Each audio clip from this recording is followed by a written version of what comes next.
gear.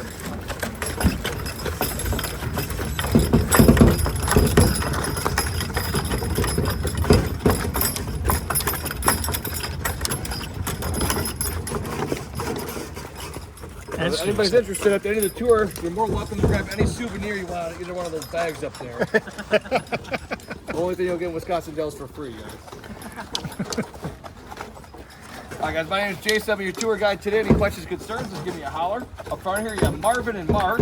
Now Marvin and Mark, a couple of 8-year-old Belgians, been doing this for about 5 years now. Now Marvin on the left there's about 1,800 pounds, Mark on the right there's about 2,000 pounds. And between the two of them they can pull anywhere between 18 and 20,000 pounds. So it's a little more exercise than it's actual work for them. Where's everybody from today? Florida. Florida? What about you guys?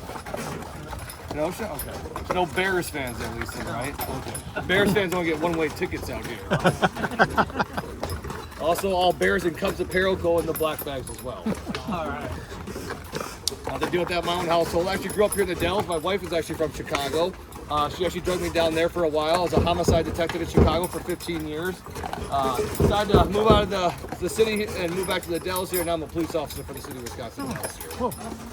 Just kind of do this on my days off, make a little extra money on the side. You'd be a lot more busy in Chicago on homicide. Oh, yeah, yep. It's nice going from all the shootings and the homicides now dealing with drunk tourists and retail theft. A little easier. That's our slogan in the Keys. Yeah. Come on vacation, leave on probation.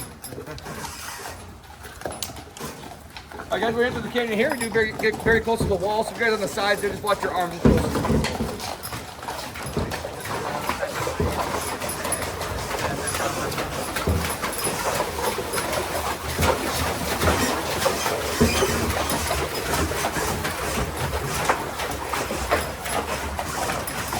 Throughout the tour, you'll see all this sandstone out here. It's actually called Cambrian sandstone.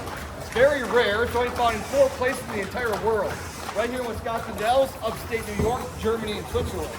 Now, you will see along the Wisconsin River. You can take the duck tours or the upper and lower down boat tours.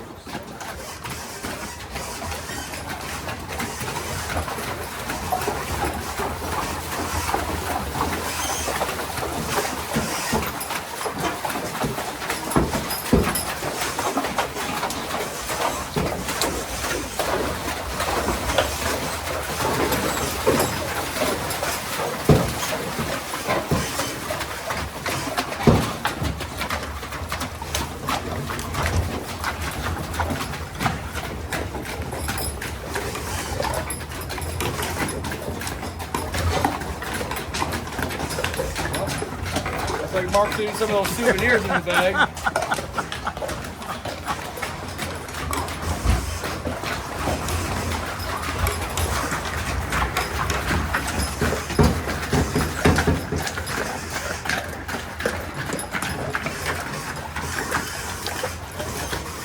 Now you see all that water going through there. Now we get heavy rains for a couple of days. The water can reach about waist high going through there.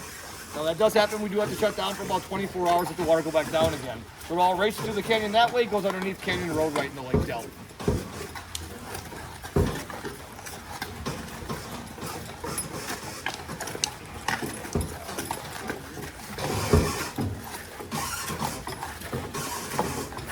Alright guys, throughout the tour, I'd like to point out a couple of rock formations that we see. Hopefully you guys can see it as well. We start in the middle of the rock here, go up, looks like a neck, that leads into an eagle's beak, and then a wing to the right, and a wing to the left. That's our eagle in flight there. En medio está el cuerpo, de arriba hacia el pico, y a los lados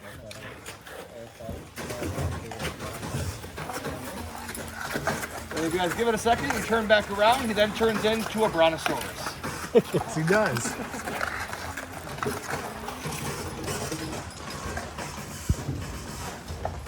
Brontosaurus.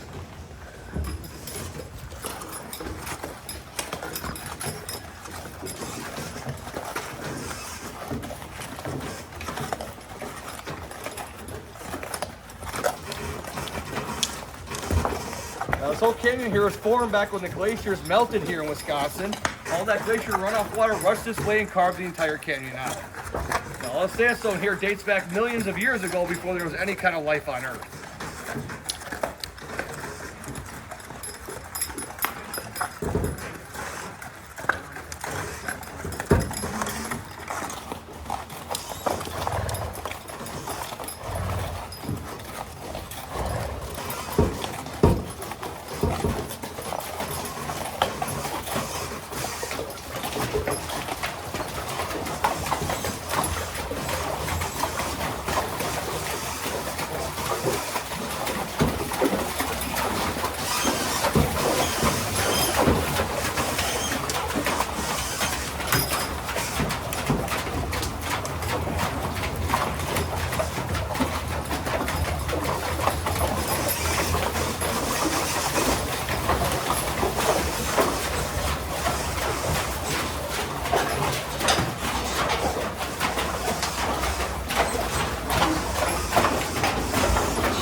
Guys, if you want, you can go ahead and touch that sandstone. You can feel how cool and damp it is. That was made up of about 30% water. Oh, wow. Yeah, that's a good spot back there. That's where Mark likes to scratch his butt all the time.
Guys, coming up here, off to the left, there's a big tree coming around the rock all the way up. Now, that tree's a white pine. Well, that white pine's about 150 years old. Now, the neat thing about that tree is when the wind blows real hard, it'll shake all the way across the canyon on us.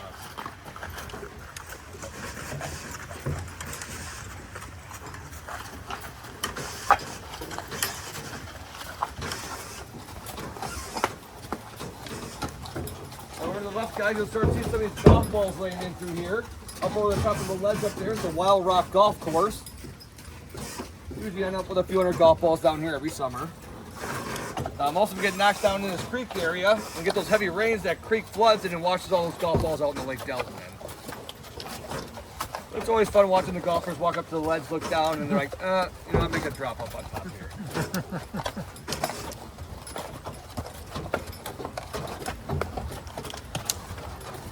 The weather could be any more perfect right now. This is absolutely great weather. And up over the top of this ledge over here, the same owners of Lost Canyon also own Canyon Creek Riding Stables. They offer a 45-minute to an hour guided riding tour. It's about 3 miles through the woods, and they get the bird's eye view of us. So from time to time, we'll see them riding their horses above us up here.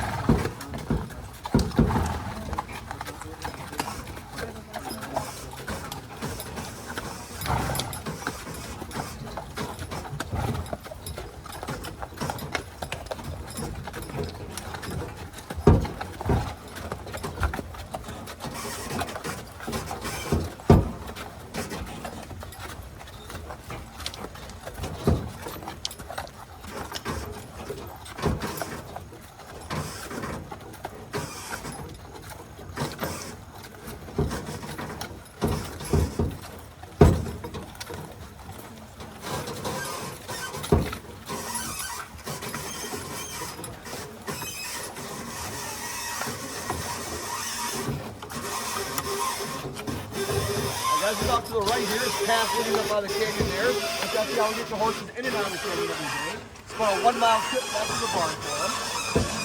It's a very slow hesitation here because they'd rather go up that hill.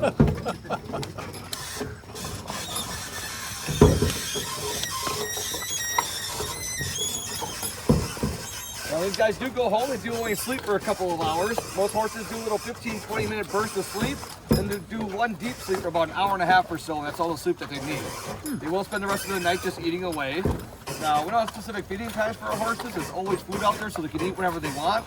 And these guys choose to eat every minute of that time. So they will eat between 50 and 60 pounds of food every day. Now, in the morning, we'll feed them 10 pounds like a corn grain mix. Throughout the day, we'll feed them carrots, apples, corn, small children. Usually ones that talk back to their parents. And then when they go home, they get another 10 pounds of that corn grain mix, then they'll eat alfalfa hay throughout the night. Now we do have about 11 teams that work down here. We never bring more than 3 or 4 wagons down each day. So none of the horses have to work more than like 3 days in a row before they get a break. They are union. And And then they also get pretty much November through March off every year as well. Now every driver, we all get assigned our own team. So Marvin and Mark here only work when I work. So they're only working on my days off in the police department, which is usually no more than 10 to 14 days a month. Now the drivers who do work full time, that are 5 or 6 days a week, they have 2 different teams that they work with. So none of the teams are usually working more than 3 days during the work week. Now again, you guys will see these manure bags on the horses here. About 15 years ago or so, the Village of Lake Delton required us to put the manure bags on here. Now, almost everything that's can gets washed out in the Lake Delton, so they didn't want 2 tons of horse manure being washed into the lake every year. So because of that, we can only use male horses now, because the females, they go to the bathroom out the back here. So when they go to the bathroom, it sprays off the bag and all over the wagon. So apparently it's not the type of water ride that customers enjoy.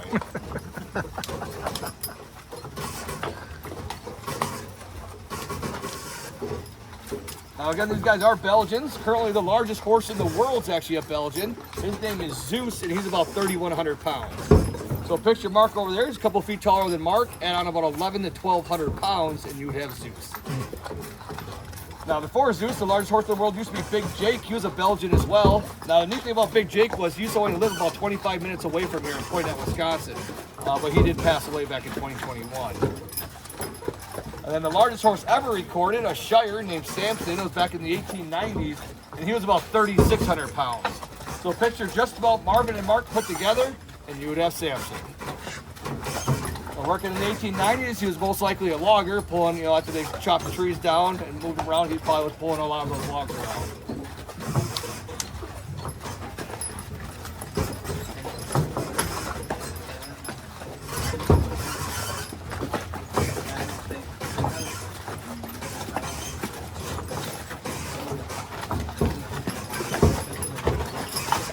See a little bumpy here.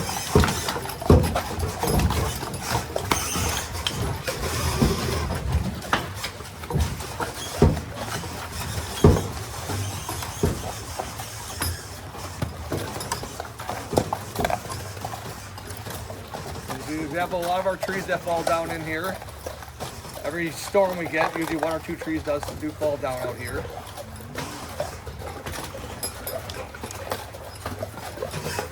Now we do buy most of our horses out in Waverly, Iowa. We actually hold the largest horse sale in the country twice a year, 2 weeks in the spring, 2 weeks in the fall. Now we buy most of our horses from the Amish. The Amish will train them to pull the wagons, they'll train them to plow, and they also train them to ride. So you can actually jump on either one of their backs, ride them out, they're perfectly fine with it. There's not too many people ride these guys since they're so wide. I mean, unless you're doing yoga every day, you can be pretty sore by the end of it.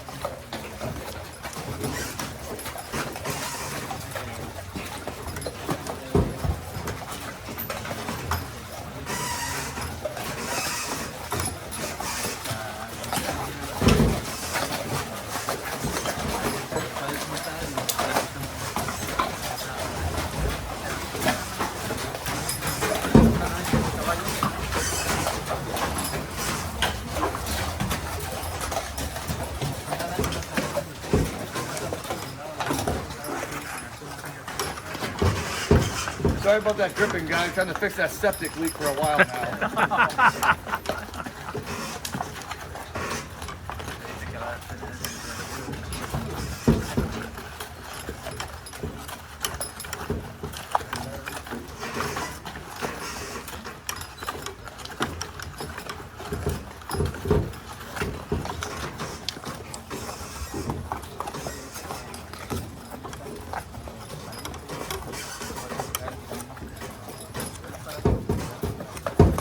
Do they require that prodding to keep them going, or what? Yeah, if I didn't tap them here, we'd be out here for like half the day. Okay. Or they just stop completely. That come to a stop. Yeah. So I don't have to hit them hard. It doesn't hurt them at all. Just reminds them Oh. to keep moving. Yeah. I doubt it. I bet flies landing on them's harder than that. Oh yeah. So yeah, it's mostly sitting there thing anyway. Right. The harness there. So yeah, I don't have to hit them hard. It just reminds them to keep moving. I was wondering if they would just stop if Oh you yeah. didn't keep them motivated, keep Yeah, them yeah, awake. these guys, I said one of these guys could pull a wagon fully loaded, no problem at all. Both of them together, extremely lightweight. Yeah, these guys just walk a little slower than a lot of the other teams. We have other teams that are 5, 6 years older than these guys who get to hold them back, or they'll give you a 15-minute tour. No, it's all the horses' personalities. Right, right. All right, guys, we're gonna give these boys just a little break here. So you guys look kind of look in front of us at that bridge going across the canyon up there. It's part of the Wilderness Resort. It connects our main resort over here to the Glacier Canyon Lodge Resort over there. Just a way for their patrons to get around without having to jump in their car and drive. And about 100 yards past that, they also offer zip lining across the canyon there too. All right, guys. We as drivers out here, we do work mostly off of tips and commissions, so I do have some.